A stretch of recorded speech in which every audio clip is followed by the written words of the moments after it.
বাঁধে ঘর সেই ঠিকানায়, তুমি আর আমি প্রিয় জানো। অপু বিশ্বাস চলচ্চিত্রে অভিনয় পার্শ্ব চরিত্র দিয়ে শুরু করলেও নায়িকা হিসেবে ক্যারিয়ার শুরু হয় 2006 সালে কোটি টাকার কাবিন নামের একটি ব্যবসা সফল ছবি দিয়ে। এরপর একে একে বহু ব্যবসা সফল ছবি উপহার দিয়েছেন দর্শকদের। বলা যায় একসময় একমাত্র নায়িকা হিসেবে বড় পর্দায় শুধু তিনিই ছিলেন সর্বেসর্বা। তবে বর্তমানে ঢালিউডের সুদিন আর নতুনদের কারণে প্রতিদ্বন্দ্বিতার কথা চিন্তা করেই কিনা নিজেকে পরিবর্তনের জন্য নিয়েছেন বেশ লম্বা একটি বিরতি। আমি প্রায় 8-9 মাস বা 10 মাসের মতো ব্রেক দিয়ে ফিল্মে আবার কন্টিনিউ করছি। সবকিছু মিলে আমি পরিবর্তন চেয়েছি, আমার পরিবর্তন, আমাদের ফিল্মের পরিবর্তন। আর এই পরিবর্তনটার মানে হচ্ছে একটা সুন্দর কিছু করা, একটা সুন্দর কিছু উপহার দেওয়া দর্শককে। যে দর্শক আমাকে এত ভালোবাসে, এত পছন্দ করে, তাদেরকে ভালো কিছু দেওয়ার ইচ্ছে থাকাটাই স্বাভাবিক। এই সব কিছু চিন্তা করেই আমার এতদিনের ব্রেকটা নেওয়া, কারণ আমাকে একটু নতুনভাবে আবার উপস্থাপন হওয়া উচিত। আর প্রায় 1 বছরের এই বিরতিটি মূলত নিজের অতিরিক্ত মেদ কমানো আর চলচ্চিত্রের জন্য নতুন করে নিজেকে তৈরির জন্যই ব্যয় করেছেন বলে জানান অপু বিশ্বাস। ফলশ্রুতিতে তার ভক্ত দর্শকরা 2014 সাল থেকে এক নতুন অপুকে পর্দায় দেখতে পারবেন বলে জানান তিনি।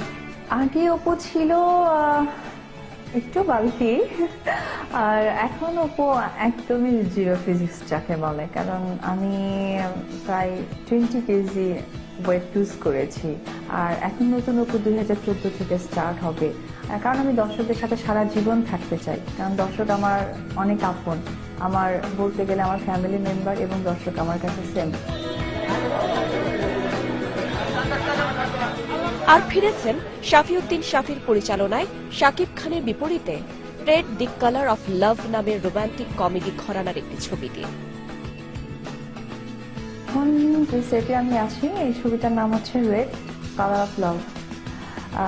এই ছবির ডিরেক্টর হচ্ছে শাফিউদ্দিন শাফি, আর এখানে আমার কো-আর্টিস্ট হচ্ছে শাকিব।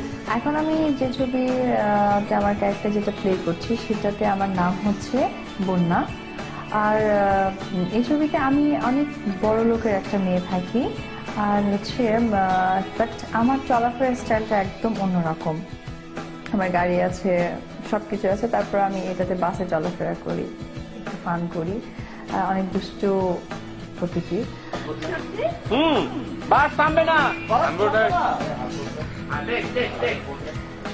বর্তমানে ঢাকাই ছবিতে নবাগতা নায়িকাদের আগমনের বিষয়টিকে ইতিবাচক বলে জানান অপু বিশ্বাস, এবং নিজের সেরা সময়ে একটি ঢালিউডি ছবিতে কাজ করে যাওয়া এবং প্রতিযোগিতার অভাবের কারণে নিজেকে সেভাবে পরিবর্তনের সুযোগ পাননি বলে জানান তিনি।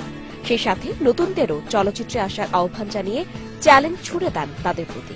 সবচেয়ে বড় ব্যাপার হচ্ছে যে আমি মাঝখানে যখন কাজ করেছিলাম, তখন বেশ সময় আমার যে জেনারেশনটা শুধুই আমি একা ছিলাম। ওইখানে আমাকে প্রতিদ্বন্দ্বী করার কোনো আর্টিস্ট ছিল না।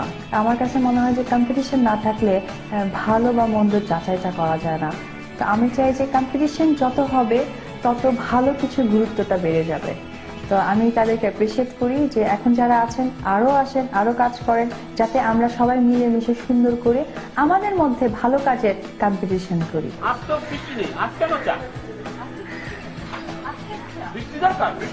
অপুর দীর্ঘ বিরতি আর নতুন রূপে ফিরে আসার কারণেই পরিচালক শাফিউদ্দিন শাফি অপু সাকিব জুটিকে নতুনভাবে উপস্থাপন করছেন বলে জানান, যেখানে ভিন্ন ঢঙের গল্প, গান আর অ্যাকশনের কারণেই দর্শক তাদের জুটিকে দেখবে ভিন্ন আঙ্গিকে। সাকিব অপু পরীক্ষিত হিট জুটি। আমি এর আগে 5-6টি ছবি ওদেরকে নিয়ে বানিয়েছি, মাঝখানে কিছু বিরতি দিয়েছি। আবার ভাবলাম অপু বিশ্বাস এখন সাকিব এবং অপু বিশ্বাসকে নিয়ে আরেকটা ছবি বানালে দর্শকরা হয়তো আবার নতুন ভাবে নেবে, কারণ সাকিব অপু অনেকদিন যাবৎ মাঝখানে বিরতি রয়েছে। এই চিন্তা থেকেই ওদের দুজনকে জুটি করেছি। একটা ভিন্ন ধারার, ভিন্ন স্টাইলের, দেখা গেল একটা রোমান্টিক ছবি উপস্থাপনার কারণে এটা ভিন্ন হয়ে যায়। একটা ভিন্ন উপস্থাপনা, একটা ভিন্ন আঙ্গিকের এই ছবি, এবং রয়েছে চমৎকার সুন্দর সুন্দর গান, রয়েছে কিছু অ্যাকশন দৃশ্য। এদিকে নিজের ভবিষ্যৎ কাজের পরিকল্পনা নিয়ে অপু বিশ্বাস জানালেন, এখন থেকে বেছে বেছে বছরে 6টি ছবিতে অভিনয় করবেন, যাতে তার ভক্ত দর্শকদের আরো ভালো ছবি উপহার দিতে পারেন এবং সেই সাথে দর্শকদের প্রতিও তার কৃতজ্ঞতা স্বীকার করলেন নির্দ্বিধায়। আর একটা ব্যাপার হচ্ছে যে আমি ঠিক করেছি, ডিসাইড করেছি যে বছরে 6টা ছবি বেশি করব না, কারণ প্রত্যেকটা ছবি অনেক সময় নিয়ে করব, অনেক যত্ন নিয়ে করব, অনেক সুন্দর করে করব। Action! Got it.